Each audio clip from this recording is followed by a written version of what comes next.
Senhoras e senhores, este aqui é o Zunkerman. Você já sabe desse conteúdo que a gente sempre traz alguém especial, um convidado bacana e alguém da audiência. Alguém da audiência que segue ou o meu convidado ou eu mesmo, pra gente divulgar o trampo desse cara, mostrar a rede social dele e a gente fazer isso de uma forma bem bonita. Em hebraico chama mitzvah, que é uma boa ação. Mas eu não quero demorar muito porque eu já quero apresentar meu convidado, que pra mim é a maior referência hoje em inovação, em tecnologia. Faço aqui a minha apresentação. O cara é formado em administração pela FAAP, tem um MBA no INSPER.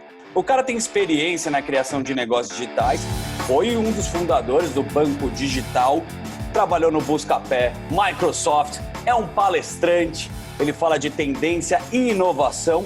Tem um podcast que vocês precisam escutar, que é 2025, O Mundo Novo. Senhoras e senhores, com vocês, Guga Stocco. Fala, garoto! Grande Zuckerman! Como você tá? Tudo bem? Tudo ótimo, cara. É uma puta de uma apresentação bonita, né, cara? Eu podia te anunciar nas palestras, né? Você sente isso, né? Não, pô, se me anunciasse nas palestras aqui, ia ser um sucesso, né? Porque, caramba, eu fico até feliz. Aliás, eu tinha que chamar minha mãe para ouvir isso. Porque ela ia ouvir, ela falou, ai, meu Deus, meu filho, aquele mocinho do Pânico tá falando tão bem de você. Ela fica louca. Guga, conta para todo mundo. A ideia justamente é essa. Mas, cara, eu vou já apresentar aqui o nosso convidado especial também, né, que segue a gente aqui na rede social, porque vai ter uma sinergia. E eu convido vocês de verdade, porque vai ser um papo alto nível. É aquela história, cara, junta uma galera, se for possível, para você mandar esse conteúdo, né, agora que a gente está nesse distanciamento, mas pega um papelzinho, uma caneta, você volta o vídeo, como é gravado, então você vai ficar à vontade. O meu convidado aqui, o nosso, é o Eduardo, e eu quero saber se a pronúncia está certa. É Keating, é isso, Edu? Não, Keating. Keating. É Irish. Irish. A gente já pode pegar um belo de um whisky aqui. Cara, seja bem-vindo aqui a esse conteúdo. Você já sabe, já deu uma apresentação para você. Fica à vontade, tá, cara? Porra, é um privilégio estar aqui com vocês, na verdade, né? Eu tô com o cara da inovação do país, o cara mais pica das galáxias que tem aqui, que é o Guga. É mesmo. É um baita privilégio estar aqui com ele, assim. Tô realmente muito feliz de estar aqui. E ainda pessoa com você, né? Sou fã número 1 de você, né? A gente aqui em casa te chama de sobrinho rico, né? Esse é o seu apelido aqui, já virou, né? É o cara, o tio rico. Cara, assim, todo mundo ficou rico, cara. Eu continuo tentando. Uma hora eu vou chegar lá. Eu não tenho a persistência. Ela é uma coisa que leva o ser humano a atingir os objetivos. Deixa eu te falar, você tem uma startup de inteligência artificial, correto? Correto. A gente começou esse projeto em 99, lá atrás, quando a gente usava o ICQ e a gente criou um bot de cinema, chamava JuliaBot. Né? Genial! Cara, ICQ, da florzinha que fazia... Isso aqui é da minha geração. Exatamente. E ele dava dicas de cinema, uma coisa simples, bem básica, né? Mas surgiu isso em 99. E aí depois a gente foi trabalhar numa agência digital. E aí o Luiz Augusto, que é o cérebro dessa coisa toda, o cabeçudo mesmo, ele começou a criar um bot para fazer relatório de vendas. Né? Então toda a equipe de vendas usava um relatório com um bot. Então a gente conversava no Gmail, no Gtalk, né? Com a Júlia, que também era a Júlia, a mesma Júlia, e aí a gente dava o relatório das visitas. E a gente começou a fazer isso. Em 2016 a gente montou uma empresa focada em inteligência artificial com um chatbot. Foi assim que surgiu a ideia, em 2016. Que doideira, cara. Guga, conta um pouco, cara, da onde que você bolou, por que você foi estudar inovação, tecnologia? Eu sei que já trabalhou na Microsoft, eu sempre brinco dos Baby Bills, né, que são os filhos do Bill Gates. Para mim, você é um deles, né? Os caras escolhem, e você é um cara que representa muito bem o nosso país com inovação. Mas da onde que despertou isso? Que você estudou administração na FAP, como que você bolou, aonde que te encantou o futuro? Cara, na verdade, o mais interessante é o seguinte, quando se fala de inovação, né, por que a pessoa é inovadora? Né? Por que um cara se diz inovador? Ou você aprende inovação? Da onde nasce tudo isso? E o que eu percebi comigo mesmo? É que eu sempre fui muito curioso. Né? E toda pessoa que é muito curiosa, eu acho que fui curioso e ingênuo, digamos assim, né? Foi uma combinação. O cara é curioso, o cara é ingênuo, ele acha que ele pode tudo. Então, pô, você é curioso, ingênuo, pô, vamos fazer um foguete? Vamos, dá para fazer um foguete, então vamos tentar fazer um foguete.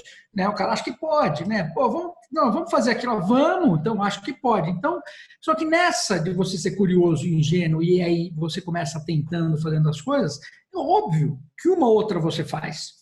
Né? Aí aquela ingenuidade, você fala, peraí, né? 10, 15, 20 tentativas, uma saiu, é uma coisa que você fez, mas foram 15 aprendizados. Então, você sendo uma criança assim, o que acontece com o tempo? Né? Com o tempo você acaba pegando uma grande experiência nesse ponto. E quando eu entrei no mundo empresarial, digamos assim, essa curiosidade barra ingenuidade continuou. Não, vamos fazer uma empresa? Vamos e vai funcionar. Eu lembro que eu era molequinho, né? Meu pai me botou para trabalhar na loja dele, lá no centro da cidade, vendia tecido, e o problema dele era o controle de estoque. Né? Eu falava, pô, então vamos ver como que a gente consegue, né, controlar o estoque como. Né? Então ele abria o tecido inteiro e ficava bom, né, com 1 metro, era puta confusão. Eu falei, pô, vamos medir o tamanho. Né? Pô, a gente põe uma reguinha aqui, a gente vê o tamanho, né? Então vamos ver aqui, a gente vê de cada um o que é, a gente faz aqui, ó, puta, se é lã, vamos medir aqui o tamanho da lã, vamos ver que é lã, não sei o que, faz uma tabelinha e mede com a régua. Pô, tudo bem que não é 100 ultra por cento, mas, pô, muito mais rápido, né? Aí os caras, todo mundo, os velhinhos, tudo olhando para mim assim, falando, cara, esse moleque não falou isso, né? Não é possível, né, cara? Como assim põe a régua? É verdade, né? Pô, em vez de tirar tudo e medir tudo. Não é louco? Né? Não, doido pra caramba. Mas bom, mas isso aí é uma percepção meu que vem da tua cabeça mesmo, não é todo mundo que nasce com sacada, como você nasceu. Agora, me fala uma coisa, a tecnologia, você trabalhou na Microsoft, estudou em Berkeley, a gente tem referências de Stanford como tecnologia sempre. Como você foi parar lá? Essa que é a minha pergunta. Então, mas daí foi de novo lá, a mesma história. Aí eu tô na loja, né? Aí o cara falou, você vai ter que medir tecido, você vai ter que fazer controle de estoque, você vai ter que não sei o que. Eu falei, não, cara, eu não vou, não quero, isso aqui não vai funcionar para mim. E aí eu queria um computador, né? Eu queria trabalhar com computador, falei, não, preciso. Daí eu virei para meu pai e falei, já que você quer esse controle de estoque, faz o seguinte, compra um computador, compra uma impressora, né? E deixa eu fazer então esse negócio, né? Ele falou, você consegue? Eu falei, consigo. Aí meu pai foi lá, falou, então tá bom. Eu falei, cara, comprou um puta computador na época, aquelas coisas que eram 286, né? Um negócio... XP 486, né? Aquela coisa que você colocava em impressora, cara, aquele maquinário todo. Pentium nada, cara. Era TK2000, né? Da IBM. Né? Aí pôs aquilo tudo, aí vou eu atrás de um software, arrumo um maluco que fazia um software de controle de estoque. Cara, eu fui coordenando essa coisa toda porque eu gostava daquilo e fui me aventurando. E no fim a gente acabou colocando tudo lá dentro. Aí eu queria... Mas custava uma fortuna. Ele falou, mas você tá louco? Uma impressora, o que é isso? Tu pega a impressora normal, que você vai de laser, que cospe. Eu falei, não, tem que ser laser. Laser é legal, é o que eu queria, era um negócio foda. Eu falei, vou fazer o seguinte, você tem loja de tecido, não tem? A gente vai pegar aquele, tinha um carinha lá que fazia o desenho. Então a mulherada entrava lá, escolhia o tecido, eu vi um cara, desenhava um vestidinho, né? E a mulher saía com o tecido e o papelzinho no vestidinho. Eu falei, ó, ele vai fazer um desenho para mim, né? Eu vou escanear isso, vou escrever aqui o nome da loja, vou fazer tipo uma mala direta, né? Aí vou imprimir o negócio ali na impressora, vou mandar esse treco para todo mundo, você vai vender mais. Aí meu pai, isso aí não funciona. Eu falei, funciona, confia em mim, que dá impressora que vai ver que vai se pagar. Aí comprou, né? E puto. Falou, não, eu falei, comprou, mas meio tipo, quer dizer, fui enganado de novo. Pelo meu filho. Meu filho me enganou, isso aí não vai funcionar. Coloquei tudo bonitinho, mandamos. Cara, aí na outra semana começou a chegar a mulherada com as cartinhas na mão. Que eu pus lá 10% de desconto, né, com o vestidinho, que foi. Pô, gostei do vestidinho, então começou a vir gente na loja. Né? Que doideira. Aí meu pai, cara, ficou, caramba, esse treco funciona, né? E foi. Então, quer dizer, querendo ou não, é que eu queria ter, primeiro eu queria ter o computador. Então, para ter o computador, eu falei, puta, eu faço esse, né, controle de estoque. Aí, me ferrei fazendo, mas fiz. Depois eu queria a impressora lá, então eu falei, não, vou fazer isso aqui. Então eu inventava um negócio para poder ter a impressora, para poder ter o computador. Mas no fundo, eu fui autodidata, né, na questão de computação. Nunca aprendi computação. Eu fui, né, nesse rolo todo. Então, aí foi indo. Né? No fim, eu fiz administração de empresas porque eu assisti aquele filme Wall Street, Poder e Cobiça. Gordon Gekko. Óbvio. Eu falei, vou ser o Gordon Gekko, rico. cara. Quero ser o Gordon Gekko. Eu quero andar com o telefone. Um puta cebolão na praia de hobby, entendeu? Né? E aí, por isso que eu fui fazer administração de empresas, né? No fundo. Mas no final você juntou tudo, né? No final você juntou tecnologia junto com a administração, porque você foi o cara que ajudou a fundar o banco original, correto? Um banco digital. Então, e no fundo, o que acontece é o seguinte, eu acabei sendo bem multidisciplinar, porque aí em administração fui estudar finanças e entrei num banco de investimento, na mesa de derivativos, porque eu queria ser o Gordon Gekko. Né? Era uma... Daí eu comecei lá e falei, caramba, um negócio meio louco. Daí eu fui para a de M&A da Deloitte. Né? E aí eu falei, putz, mas eu gostava de marketing. Estava fazendo finanças, estava meio chato. Né? Daí quando eu fui para Berkeley, eu fui para fazer marketing em Berkeley. Só que eu cheguei em Berkeley, né, e eu fui trabalhar na Deloitte em M&A, né, porque eu consegui o estágio em M&A na Deloitte, mas fui fazer marketing. Pô, no meio da bolha da internet, no Vale do Silício, que eu não sabia, que não chamava Vale do Silício na época.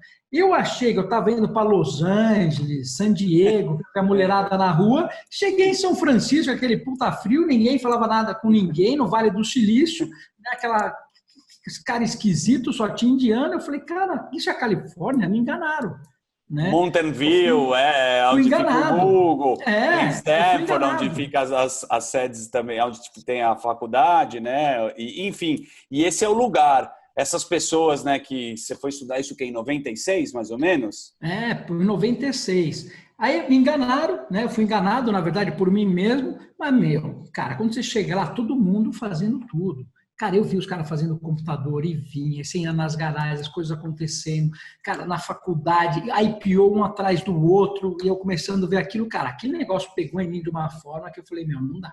Bom, deixa eu falar uma coisa. Capitalismo digital. A gente tem agora uma bela série na Netflix, que eu falei aqui, que é Dilema das Redes. O que fala, né? A gente fala sobre dados, algoritmos, tudo que eu adoro pra cacete, para você entender como é que funciona por trás da máquina. Mas o que a gente tem que ficar atento é que, como você me ensinou, meu querido Guga, é que por trás dos dados, o dado vale muito dinheiro. E aí eu queria abordar esse assunto que tem nesse documentário e sobre que você manja pra caramba, pegando um gancho já para te ajudar, né? Vi você falando muito, o Alibaba, ele quer que você baixe o aplicativo. O aplicativo você não paga a grana, mas você deixa seus dados lá. Qual que é desse rolê, meu amigo? Então, cara, esse é o maior exemplo que tem, para você ver quanto vale o dado. Vale tanto que é o seguinte, o supermercado do Alibaba chama Hema. Então, o Alibaba na China é dono de uma rede de supermercados, tá? Acho que um dos maiores. Então, você entra no supermercado. Então, o Daniel chegou lá, vou comprar uma maçã, sacou lá o dinheiro.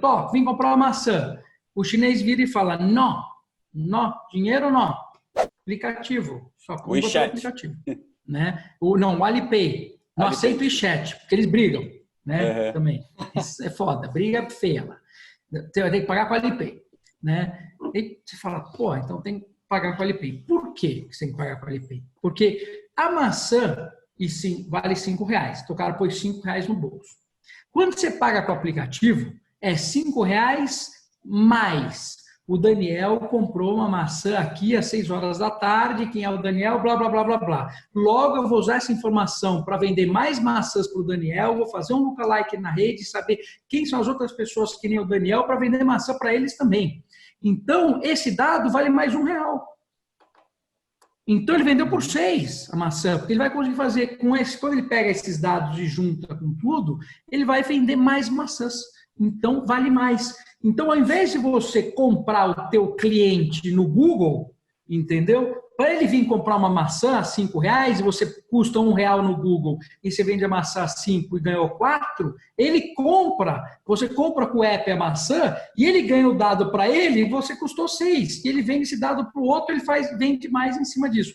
Então, eles sacaram tanto esse negócio que ele fala o seguinte, olha, comprando pelo app, primeiro, que eu economizo, né? Eu automatizo minha loja, tenho um ganho de custos ainda por cima, só que esse ganho a mais de saber que o Daniel comprou essa maçã, isso vale para poder vender mais maçãs para o Daniel e para as pessoas parecidas com ele.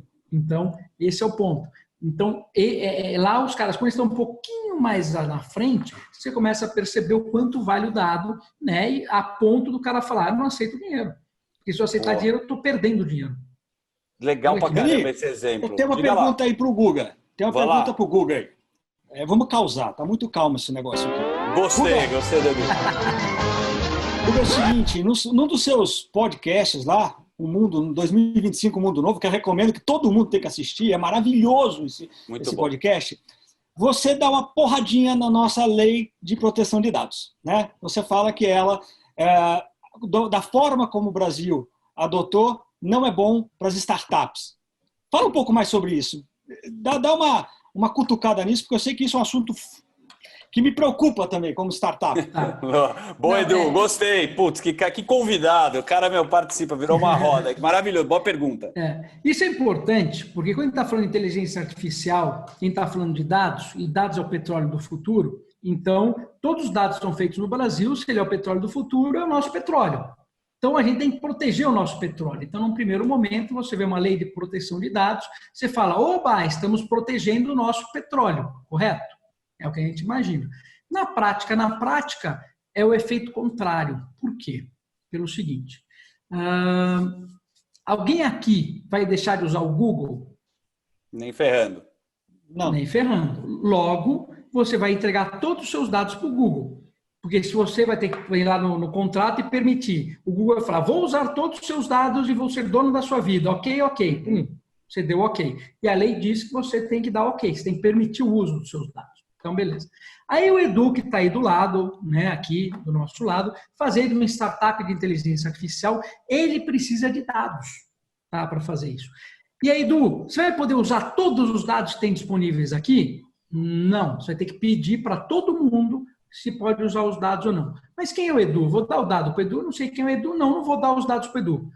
Logo, o Edu não consegue competir com o Google, porque ele não tem todos os dados. O Google tem todos os dados, o Edu não.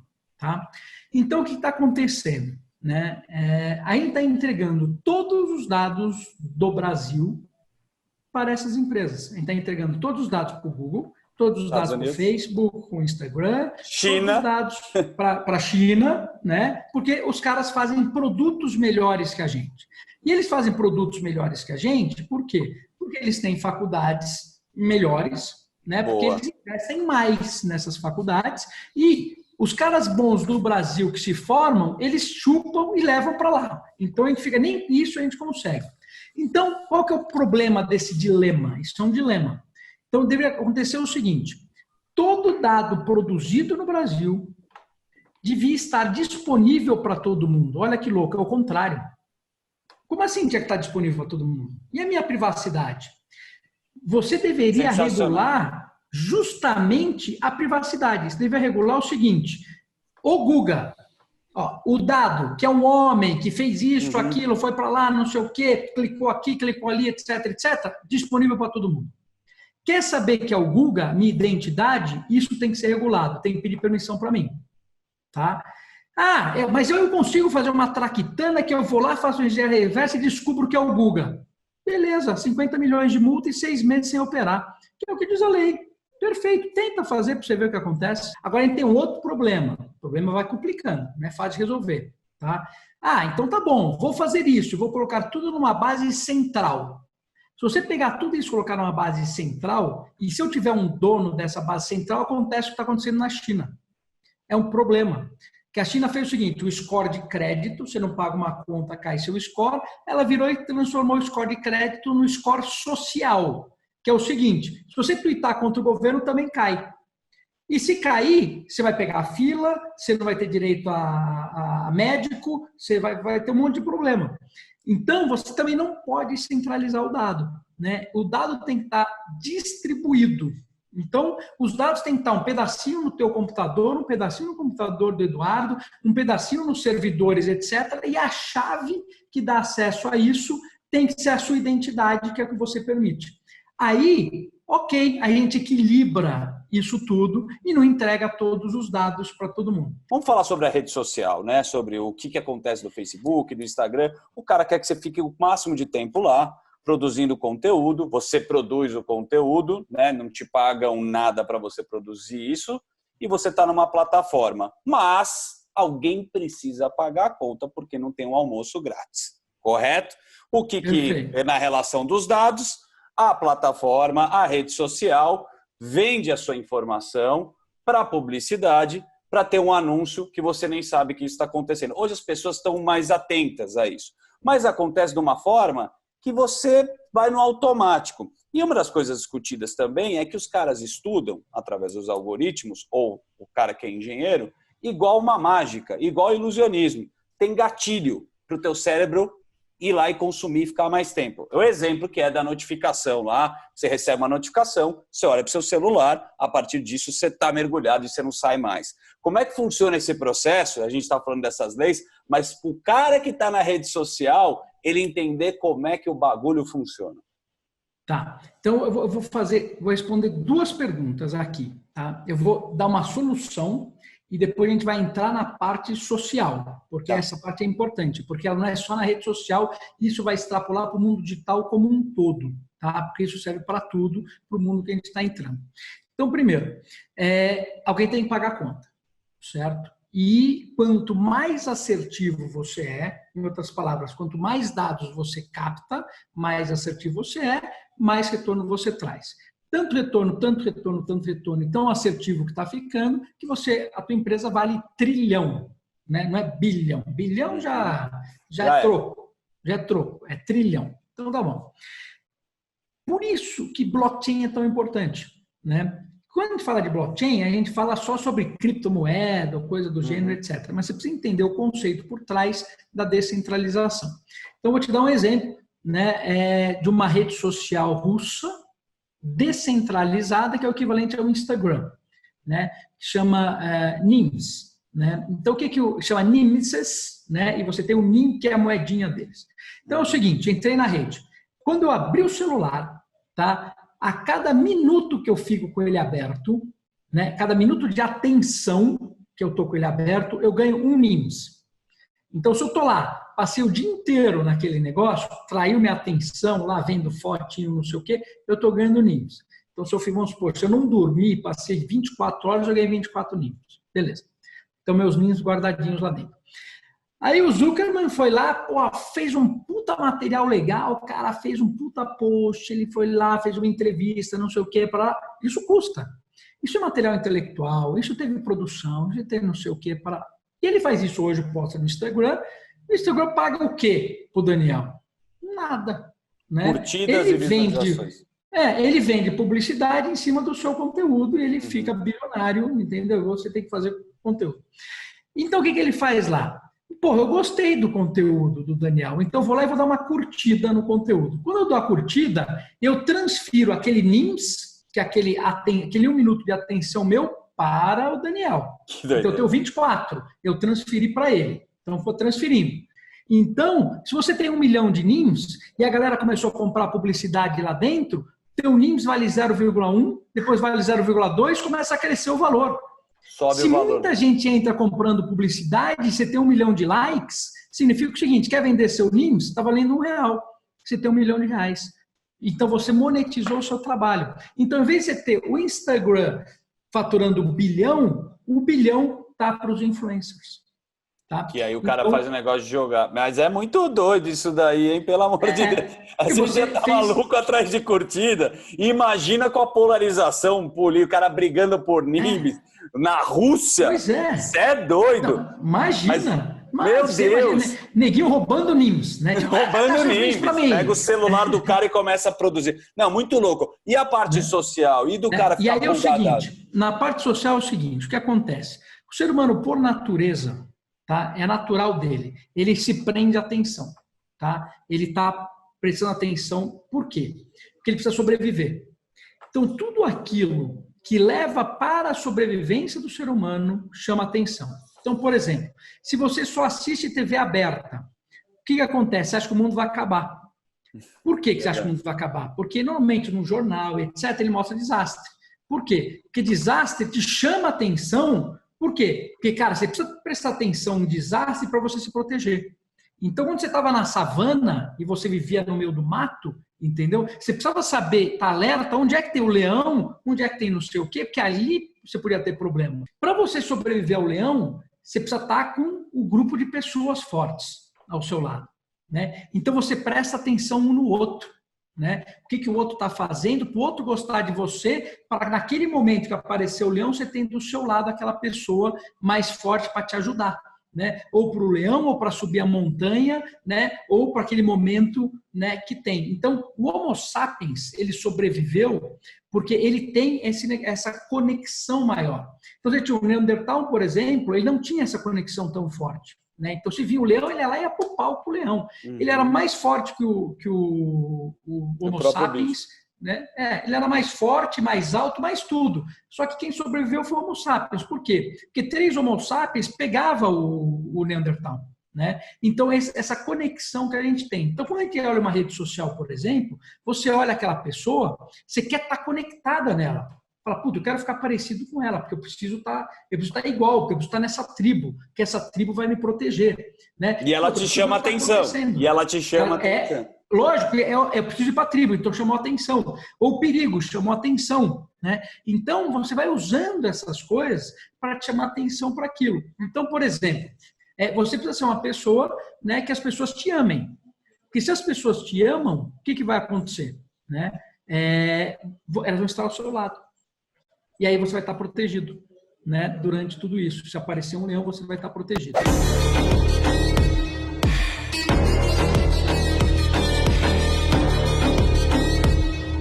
Então, isso vem lá de trás. Então, quando você começa a usar essas coisas ao seu favor, né, começa a entender. Então, o que o Instagram ou as redes sociais fazem, etc. Eles começam a entender esse perfil. Né? E aí você começa a captar esses dados e começa a usar. Cara, tem muito papo legal. Falei, cara. Guga, é o seguinte, eu quero aproveitar bastante, antes de chegar no Edu, eu queria que, nas suas antigas palestras, porque eu não vou te pedir dos vídeos atuais, sempre tem um vídeo porrada que você me manda, é um mirror, é alguma coisa de inteligência artificial. Me fala 2 vídeos aqui que a gente vai ilustrar de coisas disruptivas que você está vendo lá fora, para a galera pirar. Chegou esse momento que é o que eu mais gosto. Meu, esse cara traz um negócio lá.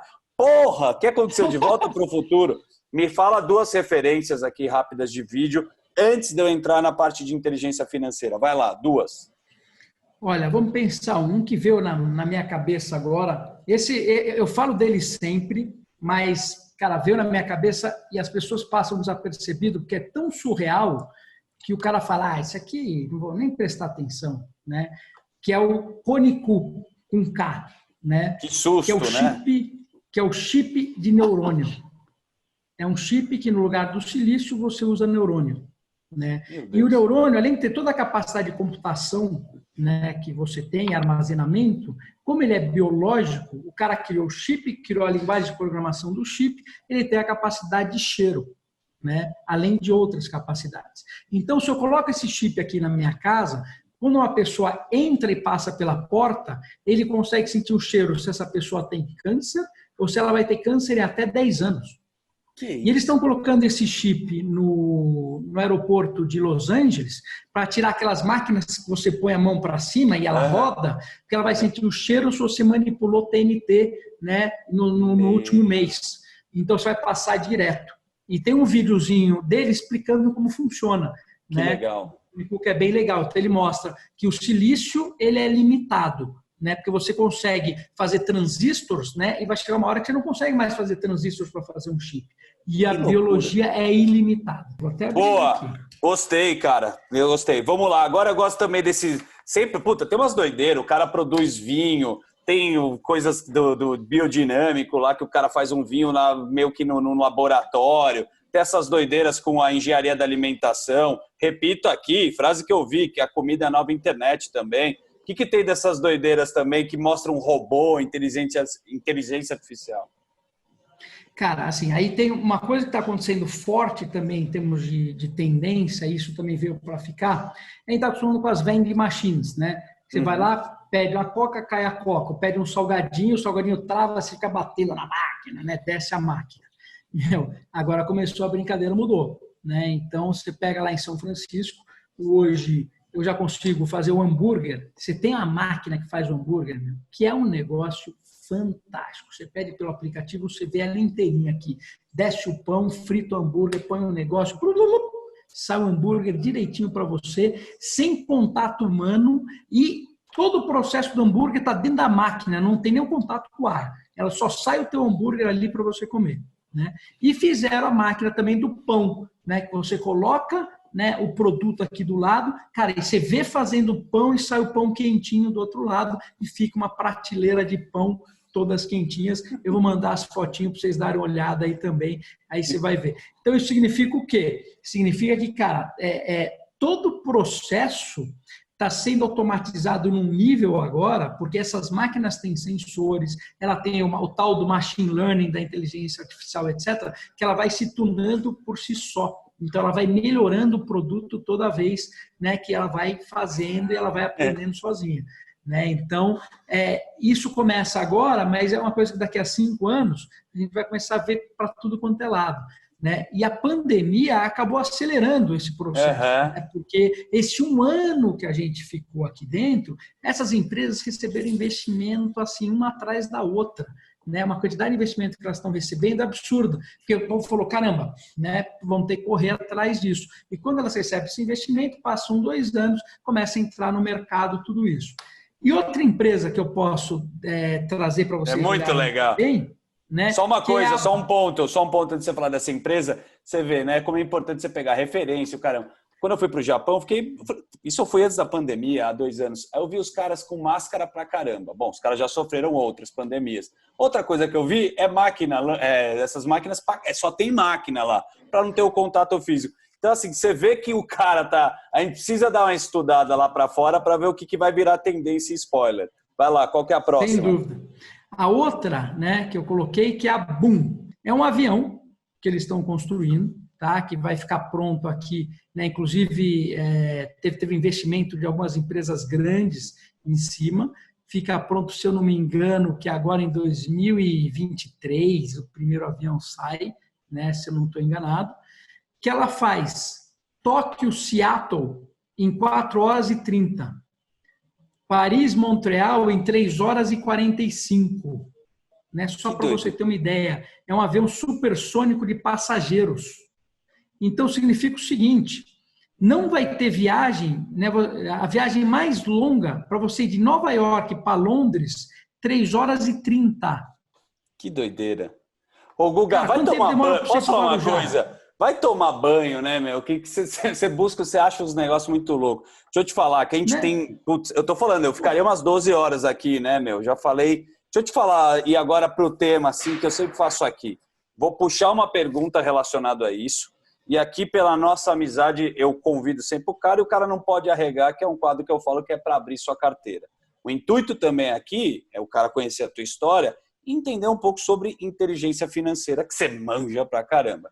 Bom, primeira coisa, até a nossa jornalista, Karina, aqui, ela entrou no papo e falou, cara, o papo tá muito interessante. Eu fiquei tão curioso que eu queria saber a opinião do Guga sobre o uso de inteligência artificial no mundo dos investimentos. A gente sabe que tem os fundos quânticos, né? Tem toda essa história. Então, primeiro, eu queria que você respondesse a pergunta da Karina, nossa jornalista que trabalha com a gente.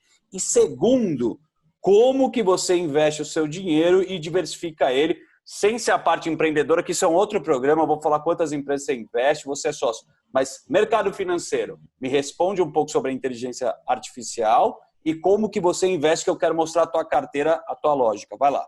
Essa é a parte que a galera gosta. Legal. Bom, primeiro que é assim, a parte de investimento, ela está virando uma ciência, tá? Então, você fala, puta, vou ser um investidor, que nem era antigamente, né? Na época, que nem eu falei no começo, puta, eu queria ser o Gordon Gekko, né? Então, o cara lá fazia uma série de análises e vou sair investindo nas ações das empresas, etc. Isso é uma coisa que eu, particularmente, já não... né? Eu acho legal, mas, cara... Você não vai ter a quantidade de informações necessárias para você tomar uma decisão dessa ainda. Uhum. Não tem como. Não tem mais o lobo de Wall Street que você está falando. Não. Só se você... O lobo de Wall Street só funciona em cima de insider information. entendeu? Porque se você olhar, na verdade é o seguinte, o próprio objetivo da inteligência artificial, você tem várias formações, tá? Então, se eu pego, por exemplo, o Go, né, o DeepMind. Quando o DeepMind criou a rede neural que ganhou do Go, ele toda vez que ele faz uma conta, ele recalcula aquela conta de novo e foi recalculando, e a quantidade de probabilidades é maior do que a quantidade de átomos no universo. Então, você imaginar o que ele faz. Para eu simplesmente pegar todo o dataset são todos os dados gerados no mercado financeiro, tá? E colocar dentro do DeepMind, por exemplo, né? E fazer todas as relações que não estão no mercado financeiro e encontrar uma correlação, tá? Quem fizer isso, ele vai ter uma vantagem competitiva muito grande. Porque ele vai entender que toda vez que o dólar sobe, o petróleo faz isso, determinadas empresas em tais países começam a mexer alguma coisa. Entendeu? Impacta, porque ele vai impactar a taxa de juros. E quando ele impacta a taxa de juros, essa empresa, né, tem a probabilidade de aumentar ou de diminuir, né, num ponto. Isso vai ser parte do algoritmo. Aí você vai ter outra parte do algoritmo que vai ler as notícias todos os dias e vai interpretar essas notícias todos os dias, entendeu? E essas notícias interpretadas vai ver o impacto delas naquele momento naquela empresa. Entendeu? Então, ele vai fazer análise fundamentalista, né, lá do longo prazo, né, e análise técnica do curto prazo.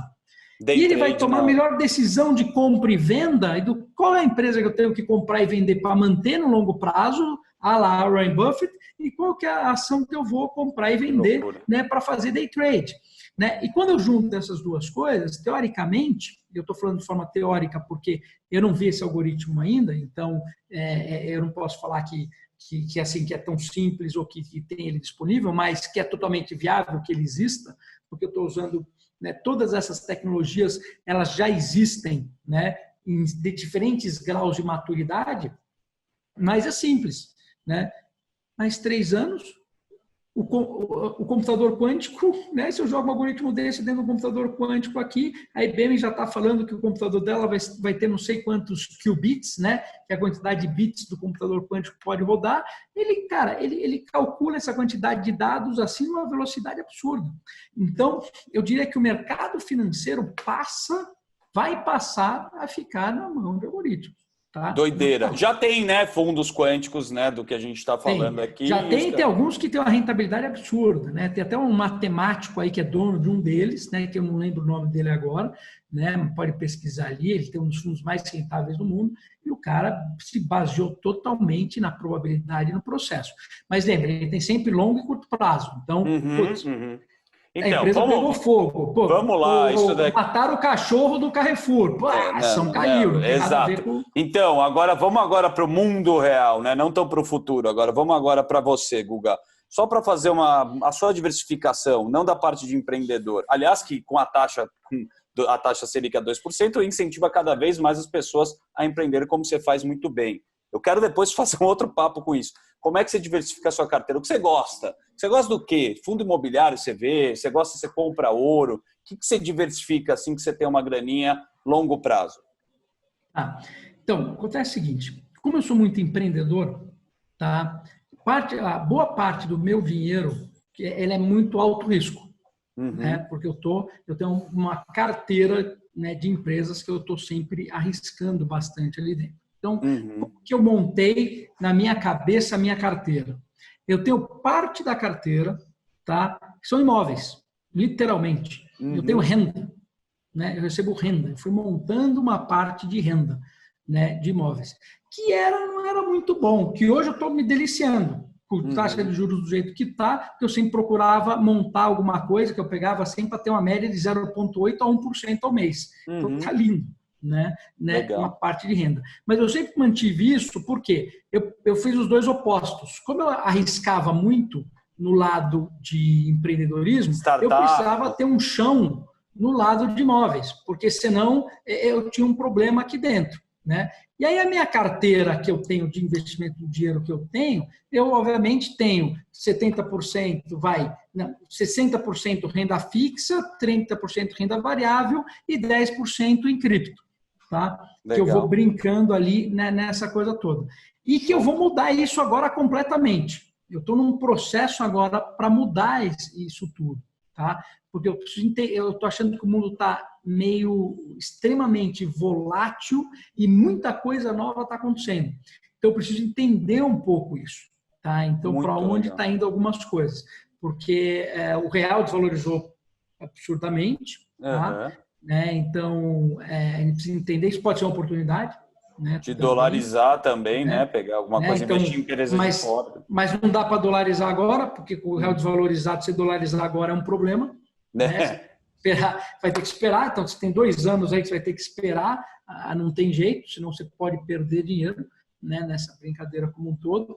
E então estou começando a olhar um pouquinho mais quais empresas que eu vou apostar especificamente na bolsa. Não vou montar uma carteira muito grande, mas eu vou selecionar provavelmente 4 empresas, e dessas 4 empresas eu vou fazer uma análise muito legal delas, quer dizer, empresas que eu entenda onde elas estão indo e como elas são, e aí sim eu vou ser um pouco mais agressivo nessas 4 ou 5 empresas no máximo, em vez de ter um portfólio que nem eu tenho hoje.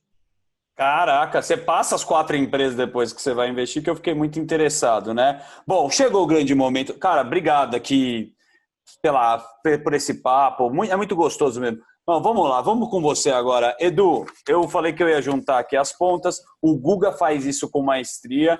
Ele conhece muita gente, ele ajuda na construção de empresa, dá consultoria, ele investe nelas. Aqui é muito importante falar que você não tem obrigatoriedade nenhuma de investimento, mas você tem a obrigação de ajudar o nosso convidado a pensar fora da caixa, que você faz muito bem. Edu, me conta um pouco da sua startup de inteligência artificial, o que ela é e o que você precisa que o Guga pode te orientar.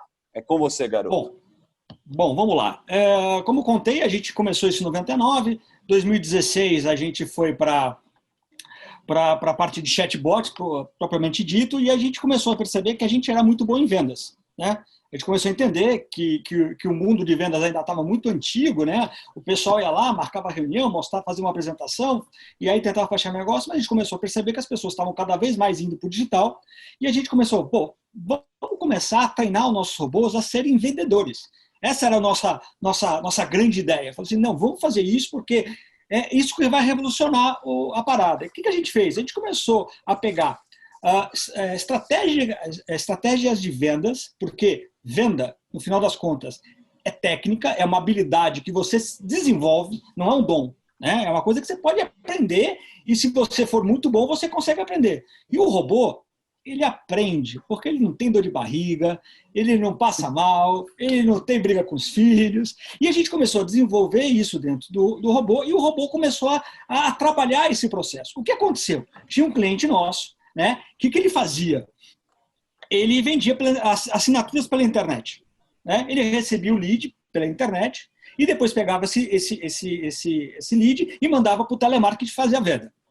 Muito bem, a gente falou, e por que não a gente não coloca um robô para fazer esse atendimento de vendas? Né?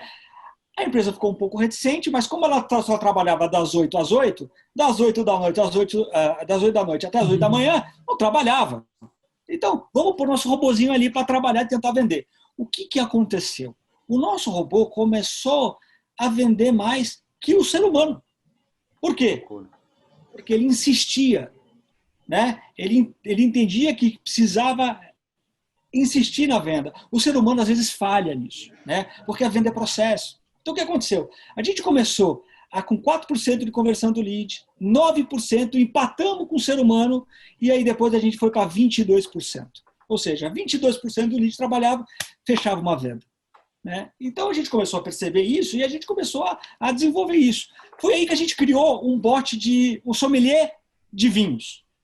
Né? Aí você fala assim, mas o que tem a ver? O que acontecia? O ser humano ia fazer uma festa com os amigos, você ia lá convidar o seu tio rico, ia servir um jantar, só que você não queria fazer feio, né? Porque que vinho que eu vou servir para ele, né? Aí você falava o prato, o robô ia lá e falava e te fazia uma sugestão de vinhos e te explicava por que aquele vinho é melhor para aquele prato. Que doideira. Né? E você falava quantas pessoas, ele já te falava qual era a quantidade. Aí você apertava um botãozinho, você ia para o e-commerce, comprava o vinho e aí você podia usar com seus amigos. Então isso começou a ficar muito forte e a gente começou a entender isso e começou a ficar muito bom nisso. Muito bom mesmo.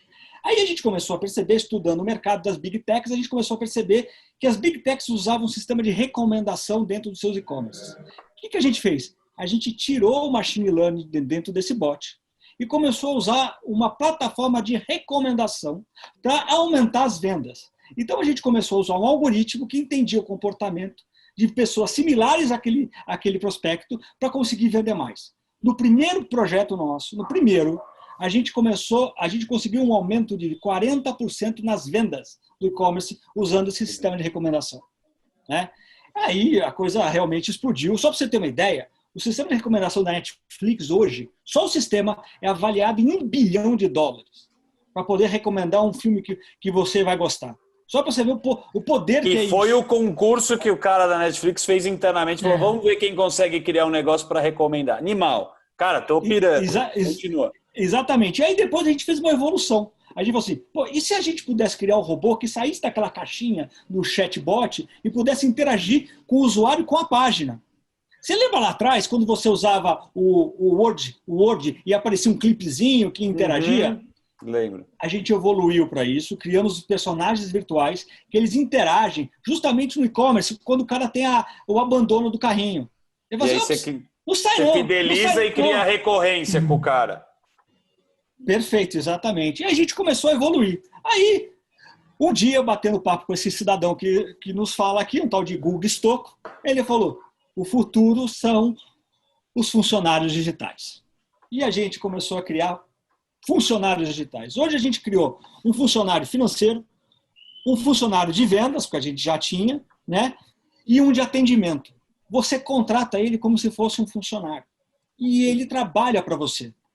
Né? Esse é a nossa grande pivotagem.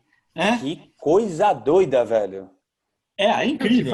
Faz todo sentido, porque no fundo, o cara quando vai contratar um bot, já complicou a cabeça dele. O que é um bot? Chama o cara da TI. O cara vai contratar um funcionário e falou assim, tá vendo? Esse cara aqui faz atendimento. Olha aqui os números. Ele consegue atender igual uma pessoa, mais, melhor, assim, assado. E quanto ele custa? A pessoa custa isso, ele custa isso. Cara. Então, o Digital Citizen, né, ele como funcionário, e os programadores passam a pensar nisso. Pô, se é um funcionário, ele pode fazer uma piadinha, ele pode fazer uma brincadeira, ele pode ficar mais humano. Então, você começa a trabalhar ele um pouco mais próximo, você começa a fazer com que ele fique trabalhando sempre melhor. Então, quer dizer, essa dica, né, que eles pegaram a fundo e começaram a trabalhar, ser a primeira empresa de Digital Humans, né, de Digital Employees do Brasil, né, usando toda essa tecnologia que eles têm lá atrás e você afunila tudo isso para criar um superhuman, né, que é um funcionário digital. E aí não importa se ele vai ser numa versão via chat, se ele é um personagem, se ele é uma voz, não importa o que está por trás, né, como ele vai reagir lá na frente. Mas ele é um cara que está aprendendo constantemente, acessando as bases. E outra, todo atendimento, 70% é repetitivo. Cara, eu adorei. Você que tem um e-commerce, você que entende que a gente falou tanto de algoritmo, dos dados, tá aí a empresa do nosso querido Edu que pode impulsionar as suas vendas online. Tô correto, né? Vamos lá. Cara, primeiro, me fala o teu site, onde as pessoas podem conhecer essa ferramenta, né? Esse tipo de serviço que você oferece. Manda aqui pra gente divulgar legal. Bom, como a gente está numa loucura, eu não tive tempo de fazer Instagram, uma loucura, a gente está focado 100% na empresa. Então, quem quiser saber, pode ir no twobots.com.br, é número 2, bots.com.br. Eu vou mandar depois um frame para você, para a gente poder divulgar, mas é só entrar em contato comigo também, eduardo@doisbots.com.br, e a gente pode entrar em contato e já fazer um projetinho rapidinho para você. Cara, muito legal. Guga, eu acho que tem sinergia, vocês já até conversaram. E eu acho que isso daí, cara, daqui a pouco vai entrar um investidor que o Guga vai arrumar para você, né, meu? Interessante negócio, pra caramba, né, Guga?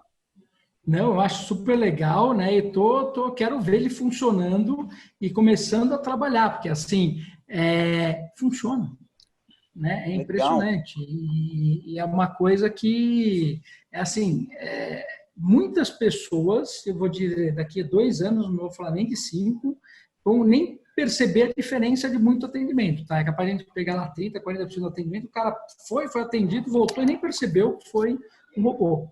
Cara, eu amei o papo, quero agradecer vocês pela essa participação. Vou fazer até uma proposta. O TK veio aqui, que eu te falei, do Pix lá, né, da matéria, e eu vi que alguns dos CEOs, eles respondem os comentários. Ficou alguma dúvida aqui, ó, com o Edu, manda uma mensagem para ele. O Guga, você pode acompanhar ele de diversas formas, está aqui o Instagram do Guga Stocco. Também manda mensagem aqui nos comentários, porque a gente consegue fazer essa comunidade participar. E uma defesa desse meu amigo, que é o Guga, que é a educação, que é o ensino à distância, que eu acho que esse cara tem maestria para fazer isso. Esse aqui foi o Zunkerman e até a próxima.